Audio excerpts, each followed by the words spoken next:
Good morning friends. आज हम आपको किसी भी एग्ज़ाम की तैयारी कैसे करते हैं तथा शुरू से लेकर किसी भी एग्ज़ाम की प्रिपरेशन अगर आप चालू कर रहे हैं या प्रारंभ कर रहे हैं तो उसको अंतिम पड़ाव तक कैसे ले जाने वाले हैं उसके बारे में पूरी जानकारी देने वाले हैं। जैसे अगर हम बात करें, आज का जो टॉपिक है वो है हमारा रीस्टार्ट एनी एग्ज़ाम। किसी भी एग्ज़ाम की प्रिपरेशन अगर आप चालू कर रहे हैं तो उसकी क्या रणनीति रहने वाली है, उसकी जो रणनीति जो रहने वाली है वो क्या रह सकती है, उसके बारे में हम आपको कंप्लीट गाइड देने वाले हैं। आप अपने खुद से भी ये तैयारी कर सकते हैं या किसी कोचिंग या इंस्टीट्यूट के माध्यम से भी ये तैयारी चालू कर सकते हैं। आज मुख्य रूप से हम जो बात करने वाले हैं वो राजस्थान के संदर्भ में करने वाले हैं। राजस्थान राजस्थान के जो हमारे एग्ज़ाम होते हैं, जिसके अंदर टीचर्स की जो वैकेंसी है उससे जुड़ी हुई जो प्रिपरेशन की बात करते हैं, जिसके अंदर मुख्य रूप से जैसे हम बात करें, रीट का एग्ज़ाम होता है जिसके अंदर L1 और L2 की प्रिपरेशन की जाती है। एक होता है सेकंड ग्रेड का एग्ज़ाम होता है, एक होता है फर्स्ट ग्रेड का एग्ज़ाम। इन सभी एग्ज़ामों की क्या रणनीति रहेगी और इन सभी को एग्ज़ामों की हम स्टार्ट से कैसे प्रारंभ कर सकते हैं वो हम आज देखने वाले हैं। जैसे हम बात करें रीट की, किसी भी एग्ज़ाम की प्रिपरेशन चालू करने से पहले हमको उसके पूर्ण सिलेबस का ध्यान होना चाहिए। अगर हम बात करें रीट की तैयारी की, रीट के अंदर जिसके अंदर L1 और L2 दोनों के पद पाए जाते हैं। L1 जो होता है वो कक्षा 1 से लेकर 5 तक का होता है शिक्षक, और L2 जो होता है वो कक्षा 6 से लेकर 8 तक का होता है। इसकी जो अगर सिलेबस की बात करें तो ये एग्ज़ाम मुख्य रूप से दो दो स्टेप में होता है। एक होता है प्री एग्ज़ाम और दूसरा होता है मेंस का एग्ज़ाम। प्री का जो एग्ज़ाम होता है जिसके अंदर 150 मार्क्स का 150 क्वेश्चन होते हैं, जिसमें से हमें 90 क्वेश्चन अटेम्प्ट करने पड़ते हैं या 90 नंबर लेने पड़ते हैं। इसमें किसी भी प्रकार की नेगेटिव मार्किंग नहीं होती, लेकिन इसमें नेगेटिव मार्किंग होती है और मेन एग्ज़ाम के बेस पे ही हमें एग्ज़ाम क्लियर माना जाता है। इसके सिलेबस की बात करें हम, अगर हम इस रीट के एग्ज़ाम के सिलेबस की बात करें तो इसमें मुख्य रूप से 5-6 प्रकार के टॉपिक आते हैं। सबसे पहले जो टॉपिक आता है वो राजस्थान के बारे में संपूर्ण नॉलेज जो हमें मिलना होता है वो किसका मिलना होता है?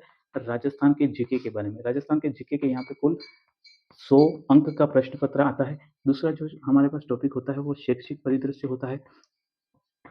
शैक्षिक परिदृश्य, जो शैक्षिक परिदृश्य होता है उसके अंदर हम देखते हैं हमारे पास कितने नंबर का अंक होता है, 80 नंबर का होता है। लेकिन इसके बाद वाले जो विषय है, विद्यालय विषय जिसको हम बोलते हैं, कौन से विषय? विद्यालय विषय। विद्यालय विषय जिसके अंदर मुख्य रूप से 5 विषय होते हैं, हिंदी हिंदी, इंग्लिश, गणित, सामाजिक विज्ञान और सामाजिक। विद्यालय विषय के बाद जो हमारे पास अगला विषय होता है वो है विद्यालय विषय की जो विषय है, विद्यालय विषय की विधियाँ। विद्यालय विषय की शिक्षण विधियाँ। प्रत्येक विषय से हमें 8-8 नंबर के प्रश्न भाग पूछे जाते हैं, अर्थात हम देख सकते हैं कि इनमें से हमें टोटल कितने नंबर का पार्ट होगा, ये 40 नंबर का, और ये वाले जो टोटल हैं वो हमारे पास कितने नंबर का है, 10-10 नंबर के हिसाब से 50 नंबर का। अगला जो हमारे पास भाग है वो है आईसीटी का। किसका है? आईसीटी का। आईसीटी का मतलब होता है कंप्यूटर, जिसमें से हमें 10 नंबर के अंक पूछे जाते हैं। अगला जो भाग है वो अंतिम भाग है शैक्षणिक मनोविज्ञान। सिलेबस के ध्यान में होने से हम किसी भी एग्ज़ाम को अच्छी तरीके से फाइट कर सकते हैं। इसके अंदर ये जो मार्क्स है वो कुल कितने नंबर का होगा? 20 नंबर। आप देखेंगे राजस्थान का जो कंप्लीट जीके है, राजस्थान का कंप्लीट जीके कितने नंबर का है यहाँ पे? 100 नंबर का। इसका मतलब आप अपनी प्रिपरेशन को सबसे पहले चालू कर सकते हैं किससे? राजस्थान जीके से। राजस्थान जीके के 100 नंबर आप अपने पक्ष में ले सकते हो। उसके बाद शैक्षिक परिदृश्य जिसके अंदर आरटीई है, 2005 का एनसीएफ है और 2009 का आरटीई अधिनियम है, वो सभी चीज़ें हम इस शैक्षिक परिदृश्य के अंदर पढ़ते हैं। विद्यालय विषय के अंदर सामान्य रूप से सिलेबस दिया हुआ है हिंदी, इंग्लिश, गणित, विज्ञान और सामाजिक का टोटल 50 नंबर का। इन्हीं विषयों की जो शिक्षण विधियाँ हैं वो हमें दी गई हैं कितने नंबर की? 40 नंबर की। उसके बाद हम बात करें आईसीटी। आईसीटी का मतलब होता है क्या? कंप्यूटर। और कंप्यूटर से हमें कितने प्रश्न आने वाले हैं? कितने नंबर के प्रश्न आने वाले हैं? 10 नंबर के। और लास्ट है शैक्षिक मनोविज्ञान। हमारा जो यूट्यूब चैनल है वो है बायोलॉजी बोर्ड। इस यूट्यूब के माध्यम से हम आपकी किस प्रकार से सहायता करने वाले हैं वो हम आपको बताने वाले हैं। हम हमारे यूट्यूब चैनल के माध्यम से आपको, यूट्यूब चैनल का नाम है हमारा बायोलॉजी बॉस। अब इस यूट्यूब चैनल के माध्यम से हम राजस्थान के एजुकेशनल करंट अफेयर जिसको बोलते हैं, एजुकेशनल करंट अफेयर, राजस्थान का जो करंट अफेयर होता है एजुकेशनल।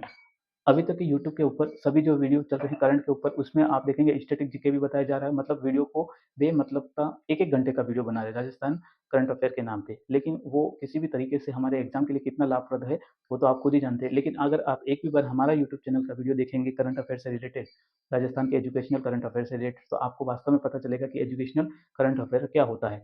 प्रत्येक शाम को 5 से 7 बजे के बीच में हम वीडियो अपलोड करने का प्रयास करेंगे।